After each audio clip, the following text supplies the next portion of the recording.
r/MeIRL, a subreddit dedicated to memes that just look into your soul, jokes that relate to you a bit too much and simply leave you hollow. Doctors and medical dramas when a patient has a mystery illness. Ugh, this is so frustrating. I must examine every symptom and run every test. I won't rest until I've cracked this case. Doctors IRL when a patient has a mystery illness. Have you considered that you're faking it? You know what, let me go ahead and check Google real fast. One thing I never understand about adulthood is how I'm supposed to make appointments if I work full time and every place closes at 6 p.m. Oh, there's a simple workaround here. Just don't make appointments for anything. Just show up. Just be a nuisance. Go anywhere unannounced and impose yourself upon others. Just do that and you will see success. So apparently we all grew up thinking these chocolates were crazy expensive. Duh, it has gold on it. And they're in a weird shape. That was more than enough for me to conclude that this is only for wealthy people. And to be honest, in my opinion, I've tried the chocolates. They're mid. They should not be covered in fake gold foil. I don't understand why they have to look so fancy when they taste like every other chocolate out there. This guy stood up a whole 6 hours so his wife could sleep. Now that's love. No, I disagree. He just has a selfish wife. I am telling you, my partner better have the world's worst stomach bug or like a doctor's note saying that you have to nap on the plane, because it's already uncomfortable to sit in a plane, let alone stand for 6 hours. That's a big ask, okay? I do not want to be uncomfortable in a pressurized tuna can for that long.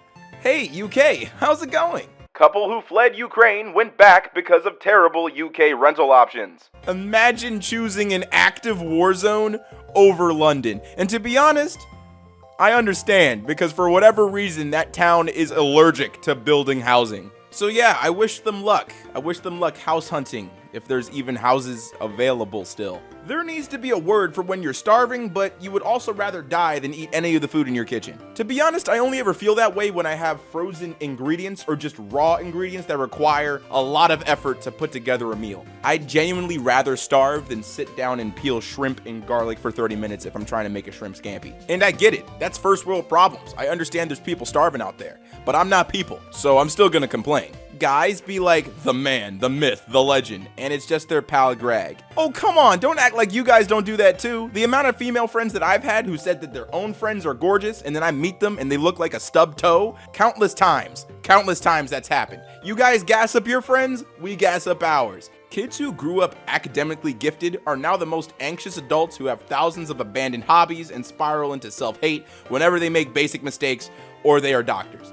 There is no in between. It was incredibly fascinating seeing all of my gifted friends going to college for their first year and then immediately having their first emotional breakdown because they enter a difficult major that they are capable of doing, but they're now in a room with people who are at their level or above in intelligence and capability, and they just can't handle the stress. And for the first time, they actually genuinely fail academically. The emotional cascade after that was difficult for them. It was really hard, and that's why a lot of people flunk out their first year of college, because they're finally encountering something pretty difficult and they don't quite know how to cope with that. Hey yo, is there an emoji for I saw your text, but I don't know how to perfectly respond to it, so I waited until I knew exactly what to say, but it's been 3 weeks, so now I just feel microbursts of shame every time I see your name in the elephant graveyard of messages on my phone. So let me get this straight. You're telling me that nobody knows the name of this candy? I never want to know what the name of this candy is. I want it to be a mystery. I never want to go out and buy it on purpose. I want to just encounter it. You always encounter it when you meet somebody elderly, or if you're incredibly lucky during Halloween and someone's sharing some candy with you and it appears in your pail. Oh my God. And it only is ever one piece. The last time that I've had a piece of candy like this, I was 7 years old. All right. It's been a while. I would love to re-experience it, but I don't think I have that type of luck. Hey, come here. I have a gift for you.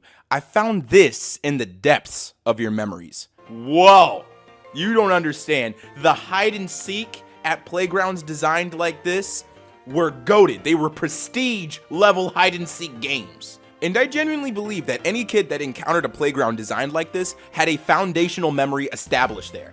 I have one that's super personal, and I guarantee you have one as well. Because for some reason, this type of playground design is special. It is magical. The one guy watching Hitch instead of the Super Bowl on this flight is the biggest tryhard on the planet. As much as I want to believe that this person's just trying to be an individual, we all know for a fact that this dude is just trying to be different. And I think the reason why we all know that is because we've all met that type of personality at least once in our lifetimes. The person who swears they're trying to be an individual, who swears they're trying to be unique, when in reality, they're just trying to be different by any means necessary. Why do people insist on surviving the apocalypse when you can just die? Because it's hard to live. It's easy to die. Why do the easy thing? Why just lay down and let the zombies eat your face when you can pick up a rifle and shoot their faces? If I'm going to die in the apocalypse, I'm going to die fighting. But that's me personally. So I'm curious about y'all. What would keep you guys fighting in some sort of apocalyptic situation, whether it be zombies, Godzilla, or killer ghosts? Would you lay down and let the ghosts eat your face? Or would you pick up a rifle and shoot the ghosts? If you ever want to kill an hour with a guy, ask him what animals he thinks he could take in a fight. Hey babe, what animal do you think you could take in a fight? Let me think. Maybe a horse? Do I get prep time? Yeah, but the horse gets it too. Ah, for real? Then no, yeah, I'm not gonna win that fight. Years ago, a guy I was seeing made me a playlist on Spotify, and it was really good. We obviously stopped seeing each other, but I still had the playlist liked, and I would notice him changing the name of it to different girls' names. Look, don't blame the player, blame the game, all right? He has a playlist that works, and for every woman he encounters, he pulls that thing out, and I bet they think it's so special. Oh my God, you made me a mixtape. Yeah, you and everybody else. As a kid, when this came on, it was time to turn the TV off. Oh my gosh. It wasn't MASH for me, but it was that 70s show. If that came on, I needed to go to sleep. Family Matters, if that came on, I needed to go to sleep. And if King of the Hill came on, I knew that Toonami was over and I needed to go to sleep. Oh man, I did the same thing. A girl asked if we could study together since we were doing pretty well in the class. We meet up and she insists we go find a quiet place in the library where it was just the two of us. Looking back, she pretty much just asked me questions about my life, laughed a lot at anything funny I said, and touched my arm and leg a few times. We never studied at all, and I remember leaving there thinking, no wonder she isn't doing too well in class. She isn't very good at studying.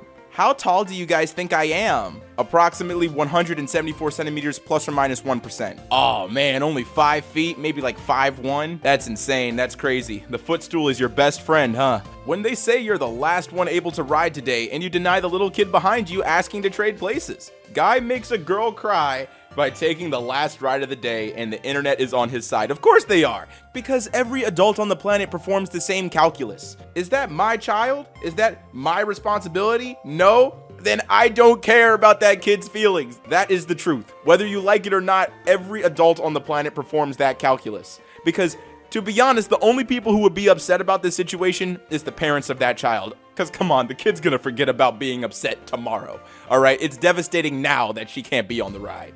You're the only one who's taking it personally because it's your kid. When I was in high school, I kept hearing about guys giving their girlfriends facials. I remember thinking, I can't wait to have a boyfriend so I can get pampered too. Imagine my surprise when the day finally came.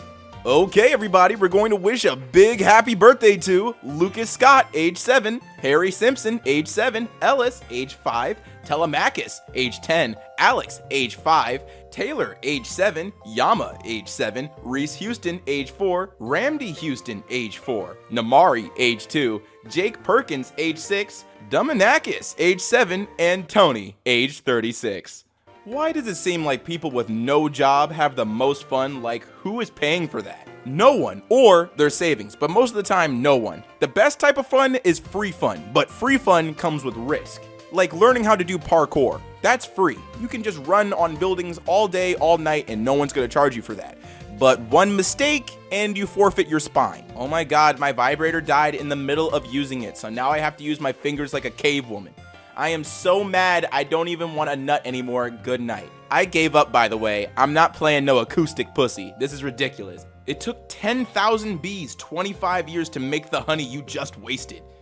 My man, what are you smoking? It takes 550 bees to make about a pound of honey in 2 to 3 weeks. Where'd you get those numbers from? I made them up for dramatic effect. Duh. I'm over here just spreading lies on the internet. Who doesn't do that? All right? This information came to me in a dream. What's up, everybody? It's your boy Ailurus, aka Panda Daddy, and I hope you enjoyed today's video. And if you did, let me know in the comments down below, and leave a like if you liked the video. And if you're new to my channel, go ahead and subscribe, fam. What you doing watching videos and not subscribing? And if you're old, make sure to hit that bell so you can get these notifications every time. I have been gone nearly a month, and it's because I went on vacation, and I also wanted to make sure that this week was perfect and chock full of content. You're getting 3 uploads on Monday, Wednesday, and Friday, and you already know it's chock full of the channel favorites, so I hope you were excited. All of the uploads begin at 5 p.m. EST, so be sure to check out that time on the channel for fresh content. And as always, you gotta thank the Patreon supporters that make content like this possible. A big thank you to Code Connor, Nat Matt, Tifa is better than Aerith, Ailurus' mom, Declan, S16, Green Pasta Man, Squish, Rinhex, Mr. Bean, My Golden Experience, Clifford, James Tucker, Lucas Adams, Big Boy Bailey, BMX30, Walinda, Cinnamon Sticks, Scott, Rivka, The Fake Musician, Buckethead, Samantha Bellhart, Admin Faneker, Zaketh,